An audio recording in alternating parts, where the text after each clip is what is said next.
السلام علیکم ګرانه دوستانو. نن به زه تاسو ته د کرکټ په هکله باندې یو څو تازه او ډېر مهم خبرونه درکړم. خاص کر زه به تاسو ته ووایم چې د افغانستان ځوان لوبغاړی فضل حق فاروقي یو نوی ریکارډ د افغانستان لپاره جوړ کړی ده او رشید خان هم مخکې سوی ده.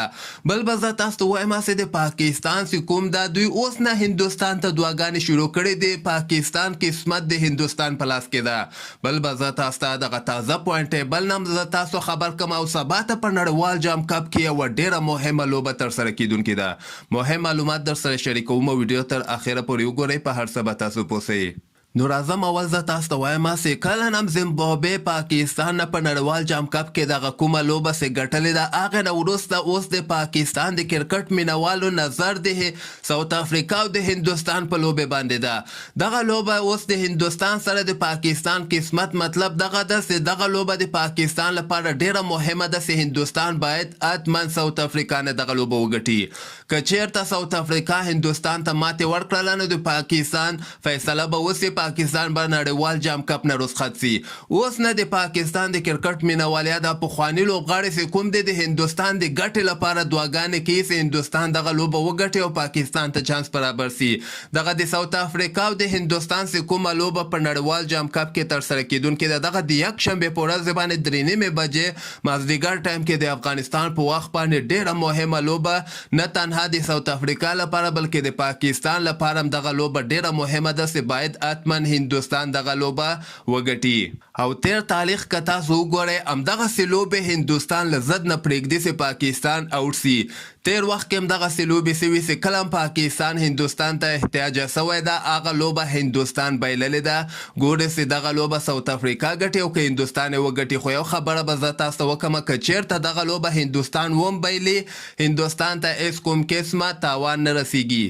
بل به زه تاسو ته د افغانستان ځوان لوبغاړی فضل حق فاروقي یو نوی ریکارډ د افغانستان لپاره جوړ کړی ده. ماشاءالله فضل حق فاروقي اوس دومره کم وخت کې په کال 2022 کې 18 لوبغاړي اوټ کړي دي. یعنې څومره لوبې هم چې سوي دي فضل حق فاروقي د افغانستان لپاره 18 لوبغاړي اوټ کړي دي. په دغه لیست کې رشید خان دویم لمبر باندې ده. یعنې فضل حق فاروقي ورنه مخکې ده. رشید خان 14 لوبغاړي اوټ کړي. مجیب زدران 16 لوبغاړي اوټ کړي دي او دې نه علاوه محمد نبی 19 او نوین الحق 42 لوبغاړي اوټ کړي. نو د فضل حق فاروقي لپاره دغه یو ډیر زبردست خبر ده. او بل به زه تاسو ته وایم چې سبا ته هم په T20 ورلډ کپ کې یوه ډیره مهمه لوبه ترسره کیدونکې ده. سبا ته چې کومه لوبه ترسره کیږي نیوزیلند سریلانکا سره لوبیږي 12:30 بجې غرمې ټایم کې د افغانستان په وخت باندې دغه لوبه شروع کیدونکې ده. او دغه لوبه د سریلانکا لپاره هم ډیره مهمه ده او د افغانستان لپاره هم ډیره مهمه ده. د افغانستان لپاره په دې مهمه ده چې دغه لوبه که چیرته سریلانکا وګټي افغانستان ته چانس جوړېدلی سي سیمی فاینل ته ووځي. او بل به زه تاسو ته وایم چې تېره ورځ د افغانستان او د آیرلینډ چې کومه لوبه ترسره کیدونکې وه هغه خو د باران له امله یعنې باران وسه په هغه لوبه کې مکمل بیخي لوبه ترسره نه سوله. نه تنها د افغانستان لوبه وسوله بلکې د انګلند او د استرالیا لوبه هم ترسره نه سوله.